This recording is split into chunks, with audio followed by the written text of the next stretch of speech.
been a very long time. I haven't had any session with you guys. Donc ça fait un moment, j'ai pas eu de session avec vous. Donc vous m'avez tellement manqué. I really missed you. We're trying to put things together in the cabinet. On était en train de ficeler bien les choses au niveau du cabinet. Donc d'où un peu le petit silence. Bien, donc aujourd'hui j'ai un petit cadeau pour vous. I have some present for you guys. Donc on va parler de l'utilisation de l'article défini the. L'article défini the en français qui est le, la, l'apostrophe et les.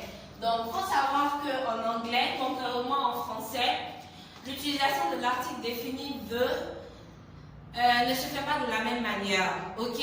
Généralement en anglais, on ne met pas d'article, on n'utilise pas l'article défini the pour des noms indénombrables. Quand je parle de noms indénombrables, c'est quoi? Par exemple, en français, on va dire le lait, l'eau. Alors que c'est des noms, c'est des mots indénombrables, n'est-ce pas? En anglais, on ne dirait pas the milk, ça ne se dit pas. On ne dira pas the milk, on ne dira pas the water, ça ne se dit pas. On dira simplement water, on dira simplement milk. Donc vous voyez, vous dites je n'aime pas le lait. Si on dit je n'aime pas le lait en français, vous voyez que devant le lait, il y a l'article défini le. Mais en anglais, on dira simplement I don't like milk. I don't like milk. On ne dira pas I don't like the milk. Ça ne se dit pas. Ou bien je bois de l'eau. I drink water. I drink water. On ne dit pas I drink the water. Ça ne se dit pas. Ça, c'est un cas de figure. Le deuxième cas de figure, l'article défini the ne se met pas devant les couleurs. Les mots couleurs. C'est-à-dire quoi? Quand en français, on va dire le jaune, le blanc, le rouge, le noir. Si je prends une phrase, par exemple, j'aime pas la couleur rouge. C'est un exemple banal. Bien évidemment, j'ai porté une chaussure rouge. J'aime les couleurs. Je veux dire, je n'aime pas la couleur rouge. C'est un exemple banal. Donc, je dirais, I don't like red shoes. I don't like reds. I don't like reds. Je n'aime pas le rouge, mais je ne vais pas dire I don't like the red. Ça ne se dit pas. D'accord? Et également pour les noms de pays. Voilà, pour les noms de pays, on ne met pas l'article défini devant. En français, par contre, ça se dit, on dira la France, le Ghana, le Burkina, mais en anglais, si c'est dans une phrase, vous dites la Côte d'Ivoire, ou bien le Ghana, ou bien le Mali est un grand pays. Le Mali est un grand pays. En anglais, tu diras simplement Mali is a great country.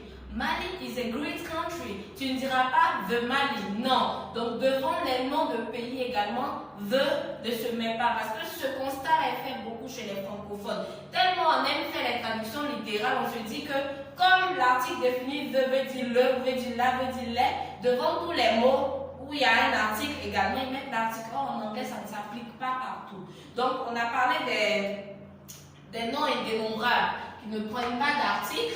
Des noms de couleurs qui ne prennent pas d'article également, les noms des pays qui ne prennent pas d'article également, et aussi les jours, ok? Les jours et les mois. En français, quand vous dites dans le mois d'avril ou bien dans le mois de mars ou bien peu importe, je sais pas, mais je veux dire les mots, comment on appelle? Les jours.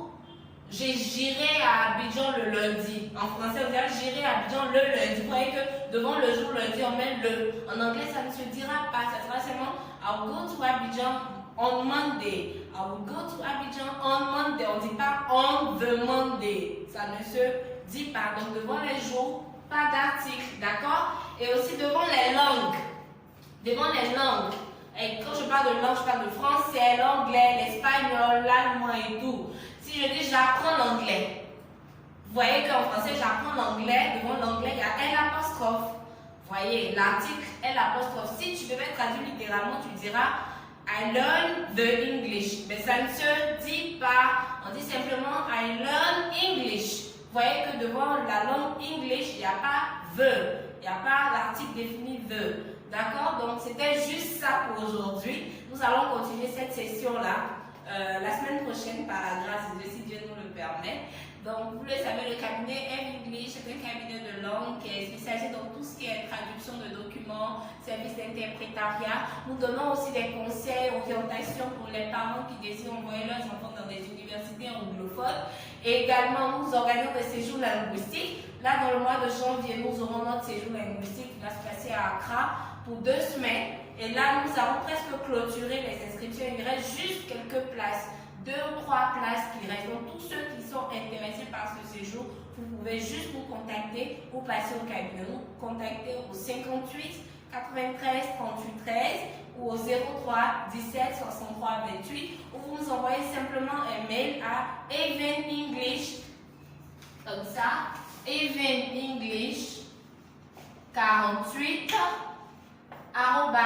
gmail.com.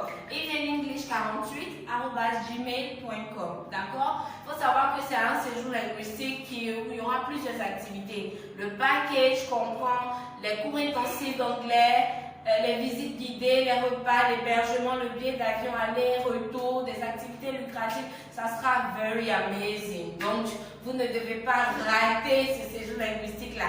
Après cela, nous aurons dans le mois de mars, parce que c'est chaque trimestre que le cabinet organise des séjours linguistiques. Donc, le prochain, ça sera dans le mois de mars, fin mars. Là, pour une autre destination, ça sera Monrovia, Cap-Sud de Libéria, qui est un très beau pays d'ailleurs en pleine construction.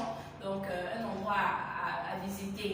Et c'est des voyages d'immersion absolue dans l'environnement anglophone, comme je vous l'ai précisé. So, thanks for watching me. See you next week. On se voit la semaine prochaine pour continuer cette session-là de l'utilisation de l'article 2. C'était Madame Kwasi Edwige pour vous servir.